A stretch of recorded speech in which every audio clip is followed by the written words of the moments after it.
We've all sat in a classroom where the teacher or professor stands in front of the class and drones on about their topic. This type of classroom also involves some sort of PowerPoint presentation or scribbles on a chalkboard or whiteboard. The sound of the chalk scratching across the green calcium carbonate slab, rustling of papers, and clearing of throats by the fellow students will always stay as an embedded memory of mine. But what else comes to mind with this style of classroom? Sleepy students with their heads down, daydreaming, and watching the seconds tick around a 1950s style clock also come to my mind. Students are also almost twice as likely to fail when enrolled in a stand and deliver lecture styled classroom.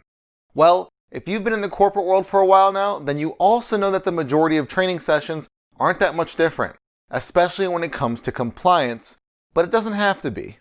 Hi everyone, I'm Matt from eTactics, and today I'm going to give you 5 elements of a successful compliance training program for healthcare. Before we get started though, make sure you subscribe to that YouTube channel by clicking the button below.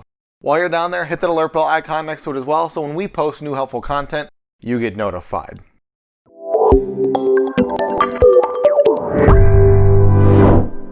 The first element of a successful program is to use active learning principles.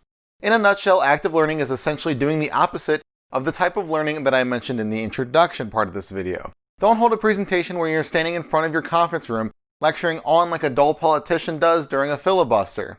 You're not going to convince anyone to listen to your compliance training if you go that route. Instead, get your team involved.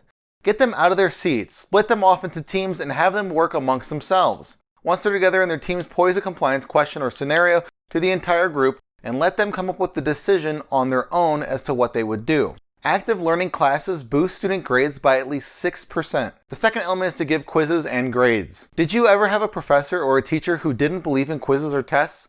I certainly have. If you can relate, you might have a similar thought to mine. I didn't really feel like I learned anything in that class, to be honest with you. A psychology study found that taking tests often produces a better recall of facts and understanding of concepts. The reality is that tests and quizzes work, yet failing shouldn't be an option for compliance training. If you're the one holding the training sessions and those employees participating don't pass, you're not doing your organization any favors. In other words, you need to include some form of quizzing and or testing during your compliance training, but you can't allow your team to fail. The third element of success is to incorporate some fun. It would probably help most school educators if they knew that when students feel more engaged and motivated, they achieve higher cognition and experience more aha moments. Luckily, this information also helps you while you're designing your compliance training program.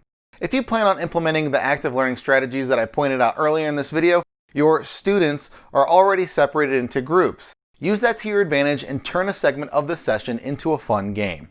Fourth, look for online options. Online or e-learning boosts retention rates up to 60%. It also takes 40 to 60% less time to complete on average as well. Online training allows your employees to complete it at their own pace. You send the content and a deadline maybe a week or so in advance. In other words, they won't have to stop what they're doing right that second and lose their train of thought. Taking a boring training course and hosting it online isn't effective though. You'll have to make the content engaging for it to actually work. Now the last element for a successful healthcare compliance training program is to hand out awards upon completion. Now the ultimate goal of attending a college or university is to get a degree. Once you've achieved it, you feel like you're on top of the world. Why not reward those who complete compliance trainings with something similar? Of course, it's not going to be as prestigious as a degree from an accredited university. That's not what I'm trying to say though. A certification acknowledging their achievement is still a nice gesture to have and to give them. Now there are a lot of ways you can make your compliance training for your healthcare organization successful. But there's only one aspect that ties everything together, your content. If you don't have engaging content, you might as well accept the fact that a high percentage of your employees are going to sit through your sessions daydreaming about their weekend plans. Once you've got the content though, everything else will start to fall into place. Posing interesting discussion topics naturally leads to a more effective learning environment featuring exciting games and quizzes that foster success. Now if you'd like to learn more about healthcare compliance training, reach out to eTactics. And you already made this far into the video, so you might as well like it, share it, and comment below.